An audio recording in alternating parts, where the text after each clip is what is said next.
All right. Well, I appreciate you for being on my podcast today. It's my pleasure and honor. Thank you for having me. You're the champion of the earth.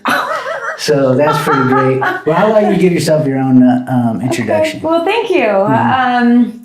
Well, I'll start with you. Ayakui, Neknau, Amy Cordalis, Nuak Rekwoi, Numite Wa, Waklau. Those words probably sound familiar to you since you're Yurok. Just introduce myself in Yurok. I'm from the village of Rekwoi, right at the mouth of the river. My family's been there since the beginning of time, and I'm really honored to be able to continue our tribe and our family's, or my family's legacy of advocating for the river and our culture and our homelands and asserting our sovereignty to the fullest extent possible.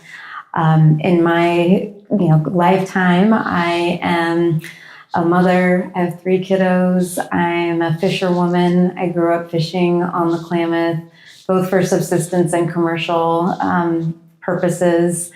My family, we're a dance family, so we have ceremonial obligations down at the mouth of the river. I also am a lawyer, and I served our tribe, the Yurok tribe, as general counsel for a number of years. And then in 2020, things on the river were really, really bad. And the Yurok Council asked me to transition my role and focus exclusively on Klamath River restoration. So on dam removal, on water rights, on habitat restoration work. And to do that, I basically transitioned to creating a new nonprofit called the Ridges to Riffles Indigenous Conservation Group. And I serve as the executive director of that nonprofit and continue to represent the Yurok tribe in that capacity, and also try to elevate the voices of all Indigenous peoples on the river, acknowledging that we're all stronger together. So, yeah. You come from a headman family, right? Down there in Rekwood. So what's your family name? Bowers? My maiden name is Bowers. The family name is Brooks Mats. So, so you're related to Mel Brooks. I'm related to Mel Brooks. Yeah, that is my grandma's cousin. So we have like a common, that would be great grandmother. He was my last interview, actually. Oh, was he? Oh, I thought that was so good. funny. Yeah, he's a funny guy. Exactly. Yeah, I mean, we're all related. I bet you and I are related. We might be if we trace it back far enough. Exactly, yeah. I also have Karuk ancestry. My great-grandmother, Geneva Matz, was originally from the village of Orleans. And she came down and was married there in Rekwoi, and that's where she lived most of her life.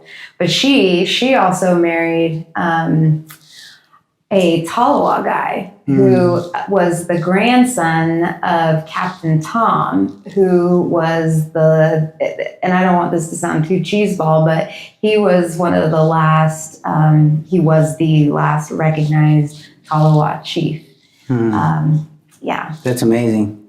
Orleans, yeah, that's my aunt Kristen was just had her wake there. Oh, unfortunately. I'm sorry to hear that. Yeah, she's Karuk as well. Okay. I got Karuk ancestry. That's where the Aubrey name comes from. Oh, really? Yeah. Oh, okay. So for my grandfather Calvin, who he was the Calvin Aubrey. Oh, Calvin Aubrey. Yeah. He was part of AIM. Oh, yeah. Yeah. Yeah. They believe that. We believe that there was some government play kind of pushing them off the road, dying after some activism. You know, that's what old school activism led to, you know, before it was all legal battles and it was more foot on the ground protesting. Yeah. It was a lot more dangerous. You end up on watch lists. Yes. You know, foul play happens. It's unfortunate. Yeah. Which is why, I'm grateful for the work that you're doing, because you're basically taking us into the new era and the next stage of how to push this Indian movement forward, but do it the right way that is going to keep us safe.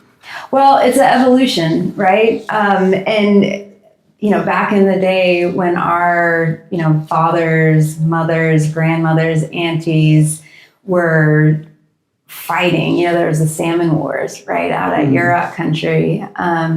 Indian country at large was a terrorist organization, basically. Like, we were the number one threat to, sort of society. And so a lot of our leaders, like probably your grandfather, my great uncle Raymond Matz, and many, many more, they were targeted by both the federal and state governments as threats, right? And all they were doing was, at least in the case of my family, like, they were just trying to be Indians. They were just trying to fish. They were just trying to be on their homelands and on their home waters. And, 60s, 70s, like, that was controversial.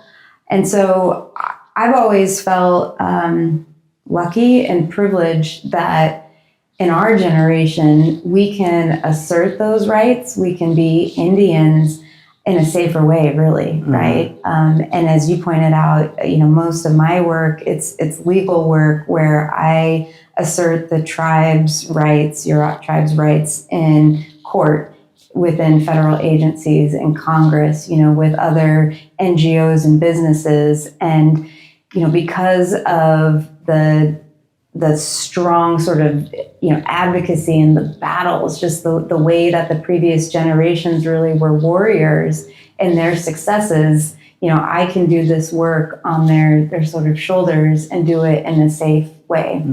Is that your grandmother in that famous photo down at the fish shop over in Crescent City? I don't know. Basically, federal agents are coming up to her. Did you see this? The picture That's behind? The photo. Yeah, there. So about. Yes. Yeah. And I don't know if we should show. We could pull it off the wall if you want to take it off. After the interview, okay. I'll Yeah. show Cool. it. Yeah. So that is. So that's in the boat. My great grandmother Geneva Matz, and then my grandmother Lavina Bowers. Went down to the river during the fish wars to protest, basically. Would you like me to tell you the whole story? You got a quick synopsis. Okay, yeah. There's so much there. Because I do want to get to you, but I want to establish like a timeline about how where you come from. Yeah, we thank you. I appreciate you starting in that place, because everything I do is based on that family role, and also our role as Yurok people to be stewards of our natural resources.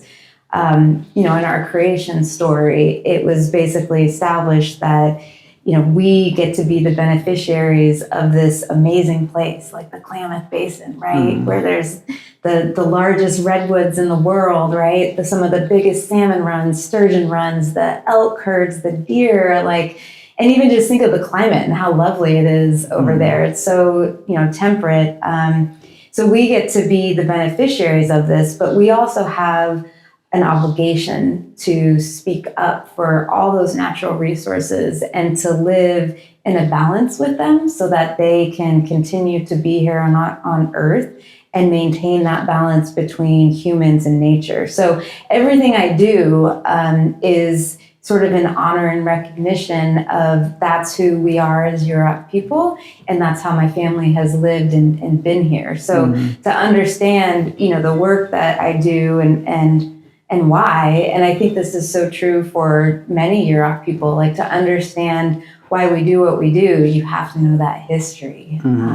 So anyway, so the fish wars, and it really starts back with, one thing I think is really important for everyone to know is that Yurok people were never relocated.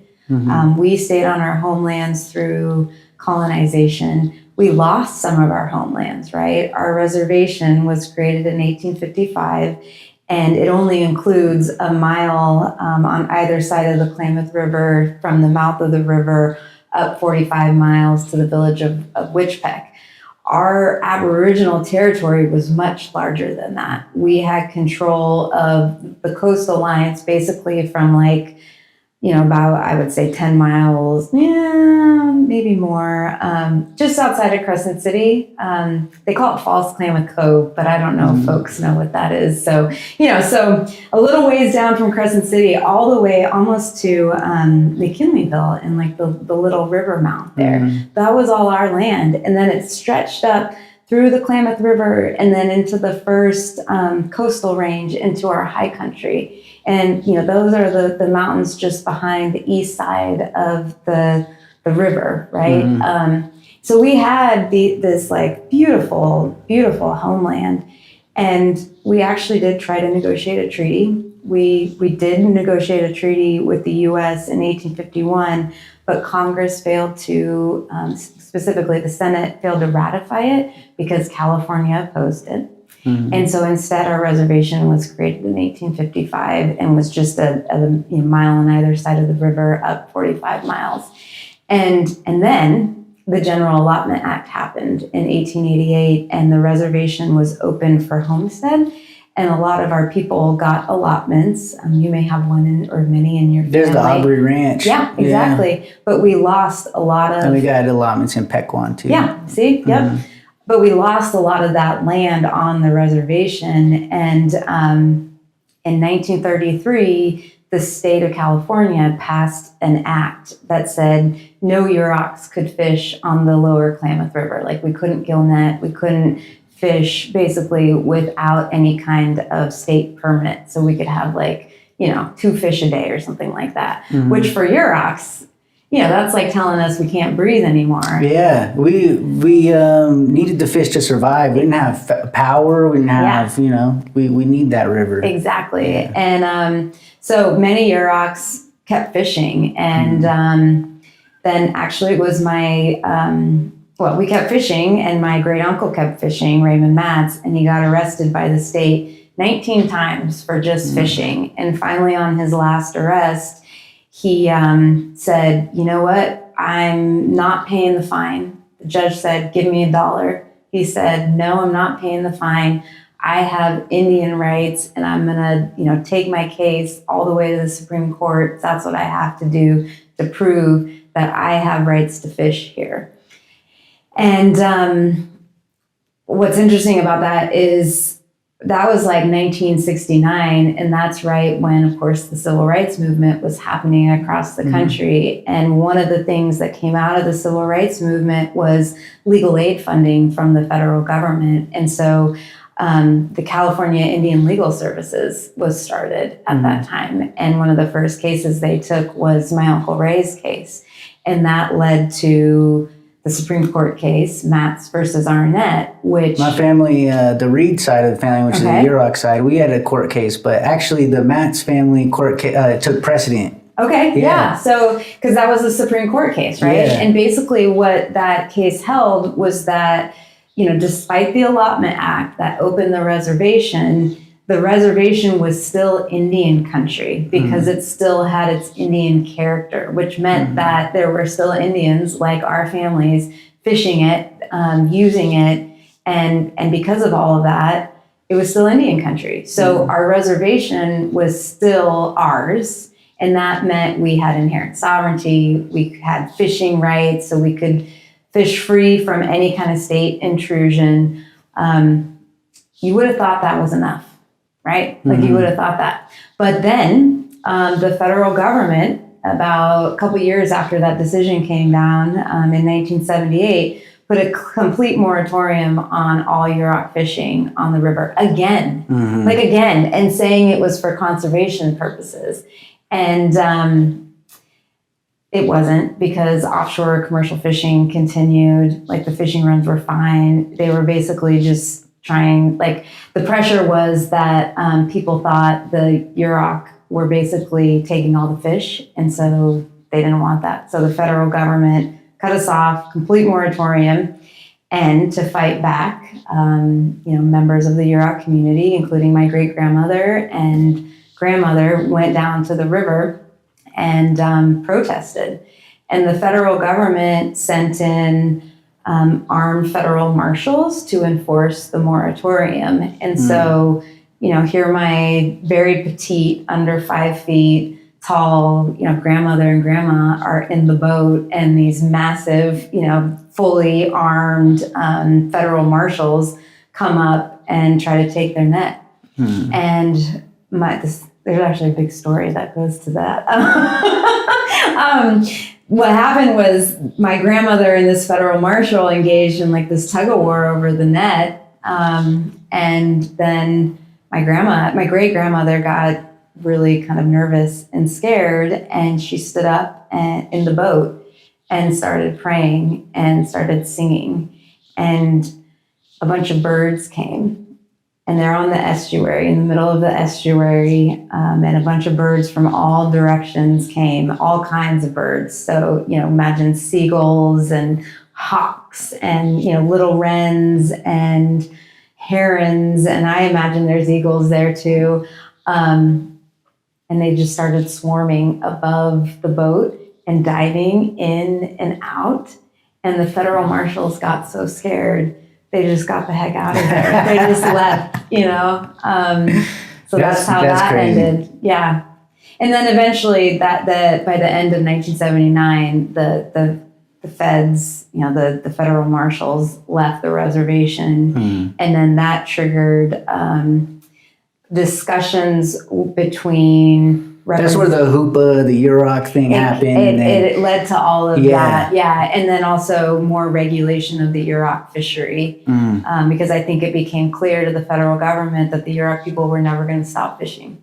And so, there was a need to form a Yurok government. We'd always been a federally recognized tribe, but we didn't have a modern Yurok government. So, there was another federal act to do that. But that's important because that's sort of the legal foundation of what was to come, right?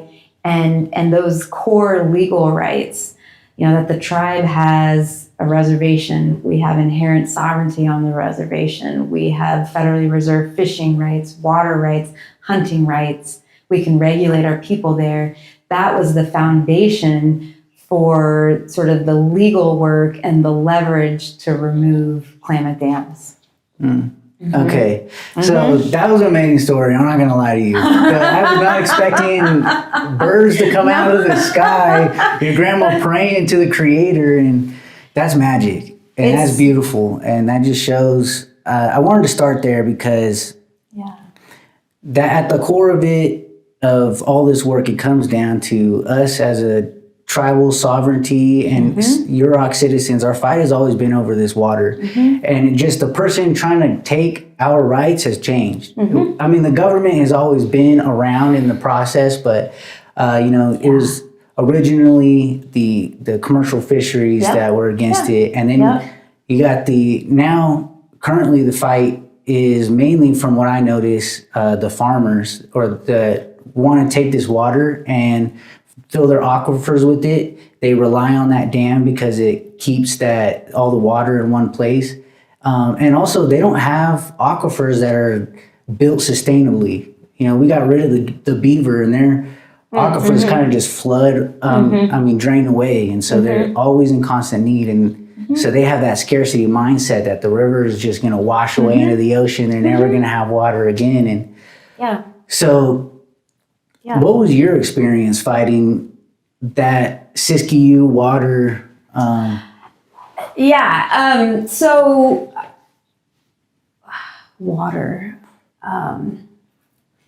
We're still in it in that. And what I'll say is that I think the conversation has evolved. And with Klamath dam removal, we are now united, right? It used to be that the dams really did, from an ecological perspective and almost like a physical perspective, the dams divided us from upper and lower basin. It was like an iron gate. We had that Iron Gate Dam that sort of tried to, and in some ways, just like separate us. And now that the dams are gone, we have a free-flowing river. Right, it's free flowing for over 450 river miles. Right, it starts in the top of the basin in southern Oregon, and then goes, and what's remarkable is even at the very top of the basin, like the headwaters of the Klamath really come from Crater Lake. But then there's also water that flows in from the Wood River, the Sprague, the Williamson River, and it all goes into Upper Klamath Lake. And there are still two dams that don't block fish passage, but they're still there. That sort of, well, they were built on the edge of a natural reef between the Klamath Lake, Upper Klamath Lake, and then the river. So those are still there, but still, the water is flowing down into the Klamath main stem all the way to my home village. And I think, and also this year, as we know, salmon have gone all the way back into basically almost to Upper Klamath Lake. And so all of a sudden, yet again, we are united by like water and ecosystem and fish. And what I hope is that will bring everyone together in a way that helps us frame a conversation to figure out how do we make life sustainable in the Klamath Basin. Because, like we have Yurok ancestry, we have Karuk ancestry, but then there were Shasta people, there were Modoc people, there were all the different tribes that make up what is now the Klamath tribes. And I'm doing this because that's the direction that they are in. Yeah. But we know how to live sustainably based on the Klamath and its bountiful resources. And we did that as indigenous peoples for a millennium, right? And then, of course, colonization happened, and the balance, the sustainability, the primary principles of you never take more than what you need was all disrupted. And, the colonizers came in and developed the basin for profit, right? They drained one of the lower Klamath Lake. They completely redid the hydrology up in Upper Klamath Lake and the areas around it. They drained wetlands, over 200,000 acres of wetlands they drained turn into the Klamath Reclamation Project. And that fundamentally changed the ecosystem and the ecological functions of the upper basin, right? And so that, and then of course, they diverted a bunch of water to basically, provide water to the irrigators, the farmers that in some ways and often were given the Klamath tribe's land, right, to farm. The homesteaders we mentioned. Yes, there's also the Dawes Act. Yep, but we won't go too far. Yeah, exactly. And then, of course, the river was dammed. And so you had this period of 100 years from 1905 to, it wasn't even 100 years, 1964 was when the last dam on the Klamath was built. So you have it, not even 70 years. But in that time, the Klamath was just pillaged. And then of course you add even before that, the gold rush. And then down in our neck of the woods, there was, logging of the old growth forests. And it really annihilated the Klamath. And so that's kind of how we've been managing things is for just profit. And people would also say power, but I do want to point out that it only created 160 megawatts of energy, which only powers about 70,000 homes. Yeah. And so the Pacific Corp, that was being fed straight into the power grid. So it wasn't even just going straight to these homes. No. And that power grid serviced 6 state areas. Yeah. So it didn't even power 2% of the entire Pacific Corp energy. Exactly.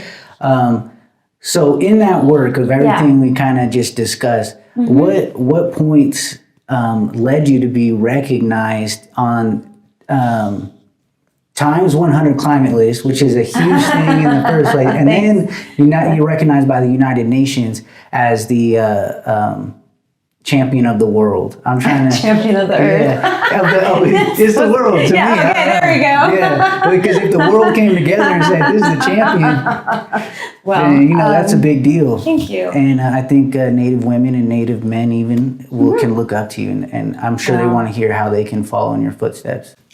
You know what it was? I listened to my elders. I listened to my elders. I listened to our ceremonial leaders. I listened to our tribal leaders. I listened to my peers. And also, I learned a new language through the law to communicate the messages and the wisdom that is inherent in our communities. And I tried to, translate that in a language that business leaders, that lawyers, that federal officials understood, and use their terminology, but use our way of thinking, right? And so I think our most powerful tool is our culture, is our inherent sovereignty, our ancestral knowledge. We are so powerful when we tap into who we are, when we remember who we are, right? Because we have been living on this earth since time immemorial in balance with the natural world, right? Like there's a reason the Klamath River was the third largest salmon producing river in the whole lower continental US. That was because the indigenous peoples of the river knew how to live in balance with it and take care of it. So we nurtured that, right? I mean, we've been fishing those same wild salmon runs since the beginning of time. And my dad always says that we have the same DNA as those wild fish. Yeah. So I've been so blessed to be able to work really closely with our tribal leaders. Your dad being one of them. I've been really blessed to, participate in our ceremonies and try to really tap into, the power that be around our culture, our river, our religion. And so if there's anything out there, it's like, if there's any lesson out there, it's listen to your elders and be open to the message. And one of my other tricks is, before I speak, I always like to ask the Creator for the right words, because when we speak on behalf of on behalf of our rivers or our cultural natural resources, our water, our land, that is bigger than ourselves. It's beyond our own egos. And so if you can be a vessel of, communicating the Creator's sort of vision and helping that to be, it's so powerful. Yeah. That's amazing. Yeah, I appreciate that. Thanks. So that actually leads into a topic that I'm really interested in. Okay, cool. And it's how is your organization using that traditional ecological knowledge, that traditional spiritual knowledge, and then integrating that with the River Restoration Project? Yeah. So what you just described is the core value and approach to our work. So the Ridges to Riffles Indigenous Conservation Group, we go by R2R. It is, the mission is to provide technical and legal services to tribes and Indian people and organizations in the area of cultural natural resource protection. And the model there is really based on using traditional knowledge. And one thing to think about is, I think when we call it traditional ecological knowledge, we limit the knowledge, right? For Yurok, our worldview is really based in living in a balance with the natural world, and that's how we go about and what we do. And it's not just ecological, even if it's based in ecological, balance and understanding. So I always just call it traditional knowledge, right? Which is that ancestral knowledge. It's that inherent knowledge. So we try to marry that with, modern science, and sort of figure out okay, under this traditional knowledge base, we have thousands and thousands of years of anecdotal knowledge about how, the salmon or let's just even get it smaller, how the Blue Creek fish, which are the Chinook, they come in to the river at the very end of the larger Chinook, run. And why is that, right? And our culture answers that. But we try to do things like that of marrying the traditional knowledge with the anecdotal information, and then kind of seeing where that plays into with the modern knowledge. And then I do that same thing with the law, right? At Yurok, we have Aboriginal law. There's ways that we regulated everything. One example is fishing holes. Those were owned by families, right? And so if you owned a fishing hole, you had the power to exclude, you had the power to allow access. If somebody went in and fished without your permission, they had to give you payment. Right? And then payment was the way that we sort of resolved our Mel conflicts. Brooks actually went into that a little bit. See? And then he talked about how Tallow got their fishing rights. Okay. And it was basically that ended over someone getting killed. And then I guess that village came to the other village and they established payment, but the person whose brother died didn't accept that and still murdered the guy even though payment was already made. So now that village owed the Tallowas the fishing rights. See, that's exactly how it would go. See, because that fishing right could be exchanged as a property right. It was something that had value. So with the law, like I try to empower that Aboriginal law, and then make sure that is in and the foundation of Yurok tribal ordinances. So Yurok can pass its own laws, and it has that. There's a ton of ordinances, and so we make sure those ordinances are consistent with our Aboriginal law. But then also, I try to make sure that anytime there's an agreement, the dam removal agreement is an example. Anytime there's a federal law that could apply to Yurok, anytime we're making legal arguments in court, I try my best to make sure that all of that is consistent with our Aboriginal law, because that's who we are as people, right? So at Ridges to Riffles, we're trying to have Indigenous-led conservation. But what that means is that it's informed by Indigenous values, law, policy, science, experience, worldview. And what's most important is that it is also led by Indigenous peoples, and that we're giving, and that means like at a staff level, but also who we're working with in our approach, right? Like, we listen to whoever is the tribal leadership and do our best to implement that vision, right? So it's all about organizing power and money in a different way, right? Because, and this is one of my dad's things, he always says, like, you can't keep sticking your hand in a mousetrap and expect to get a different outcome. That's how the CEO from United ends up getting clipped in New York, unfortunately. Yeah. My point is, I know. Well, exactly. And so that's why it's we can't keep relying on the federal government or, some big NGO or whatever it is to do our work. We have to do our work. But the key is pulling those resources, and that's hard, right? Because we're, even now, it's something like 0.1% of philanthropy dollars in the U.S. goes to serving Indian country. So we have to invent the wheel and overcome old power structures. But we did that through Klamath Dam removal. So I know that we can do that in other areas. It's possible.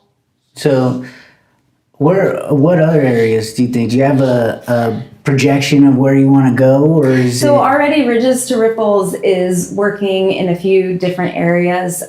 We've got a strong relationship with a group called the Salmon People with Setting Suns Productions. I know you've been involved with them to some extent, right? A little bit, yeah. I've done some shooting from them. Yeah, and they're trying to unite all of the Salmon Indian nations along the West Coast. And it's a really beautiful project of bringing Indian people, Salmon people back together.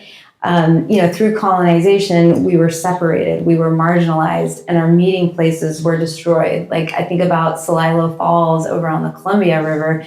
That was one of the biggest historical meeting spots in all of North America in Aboriginal times. And I think it was in the 50s, they flooded it. Destroying our historical places. And so now through, the Salmon People Project, we're bringing everybody back together to have conversations and they're literally starting with like, I'm a salmon person too, you know. So it's starting with sort of the ground, but we're learning fast and we're identifying we have so much in common. That has led us also to starting discussions with people on the Snake River about the work of removing Snake River dams.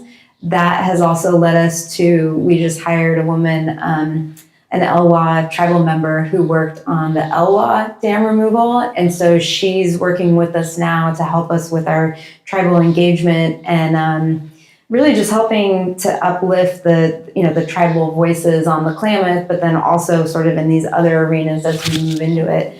We're also working with reforming the Federal Power Act, which is one of the primary federal laws that can be used, is relied on to authorize new dams or pipelines or, reauthorize licenses to operate hydroelectric projects, dams and pipelines. And that law and the way it's been interpreted has obviously excluded and not considered Indian rights. You wouldn't have had dams on the Klamath River if our rights were considered when those dams were built. And so what we're trying to do and it's called an Uncommon Dialogue. It's a group of hydropower businesses, NGOs, states.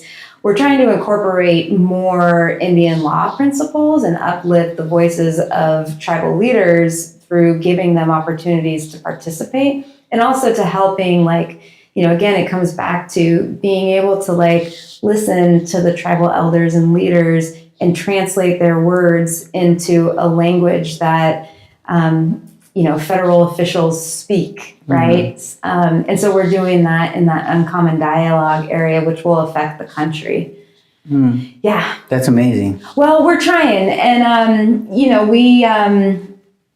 our vision is we'd like to be able to serve Indian country because there's such a need. But we want to also make sure that we're growing in a good way, so. Yeah. That's amazing. Thank you. So, Thank you. Do you foresee, so we talked a little bit at the beginning before we got started about the new bill that's being passed about giving the executive power, the power to basically, if they see a nonprofit as a terrorist organization or they're supporting a terrorist organization, they can basically shut it down. So just seeing how the fight of the previous dam removal and now it sounds like you're leading into a new dam removal fight. Although it is a legal battle, do you foresee that being an issue of him coming or the executive office coming down and being like, that's a terrorist organization? Or maybe a power company comes and tosses a lot of money to the right official for them to say, well, they at least support terrorist organizations and then shut you down. What do you think? Couple thoughts. Indians organizing in this country has always been seen as a terrorist threat. In the 1970s, AIM was the number one terrorist threat to the country. And so they've always seen us as dangerous in that way. I hope that we are now at a place where people can start to see that changing your way of life, removing a dam isn't a threat to American safety, public safety, that instead it's an evolution, right? Old ways are destroying the environment. Old ways, it was like you said earlier, the Klamath dams were producing 1% of Pacificor, the owner's overall power portfolio. So they were really just these legacy dams that were killing tribal cultures and the environment. So by removing those dams, you're just kind of you're updating and you're using your natural resources more efficiently. And so I hope that as we enter into this next era, we're at a place where people don't see the assertion of Indian rights as a threat. Instead, they see them as a really powerful tool to create the changes we need in how we manage natural resources and how we use natural resources to make them more sustainable. So I would hope that we would never even get on the list. Yeah. But that kind of leads me to the second point. If for whatever reason, an Indian organization found themselves on the list and their 501c3 status threatened, there could be strategies for that organization to continue to do the work. One of the things I was thinking about is, now there are a lot of Indian-based nonprofits, and I know that we as a community are very strong, and we are going to get through the next 4 years, whether it's, an IRS attack or whatever it might be. We are going to get through these attacks by supporting one another and organizing locally and making stronger partnerships with our allies, because we are strong, right? And we will continue to be stronger and grow stronger over this next 4 years. That's some good advice. I'm actually really glad that I asked you that, because I know there's probably people watching that they're involved with the nonprofit, and they probably aren't even aware of this bill coming down. Yeah. And so being able to get that insight, especially from a lawyer, is important. Well, and I think too, one, it's only passed the House, so hopefully it won't pass the Senate. But then 3, philanthropy has a huge role in all this, right? Like it's time now where we need philanthropic organizations to really step up and support us in greater ways, so that we have that, financial stability to know that we can provide for our people and keep our missions, strong through this time. Well, we're coming up at the end of the interview, but I really appreciate you. Oh, and I know everyone else here listening, they appreciate you. Thank you. Our ancestors, you're the face of your ancestors, just like I'm the face of my ancestors. And you definitely made your ancestors proud, and you continue to every day. Do you have closing statements or any advice or guidance you'd like to offer any natives out there? Oh, that's wonderful. Whatever it is, you can do it, and just keep working hard, and pray to the Creator and your ancestors for that strength. Go to your traditional homelands, to your waters and your lands, and ask for the strength, and live in a good way, treat others well, and things will work out. So thank you. Yeah. And thank you so much for having me today. It's an honor to be a part of your podcast, and congratulations to you too, and all the great work that you're doing. Appreciate it. Yeah. All right. So, thank you. Thank you for watching. Thanks.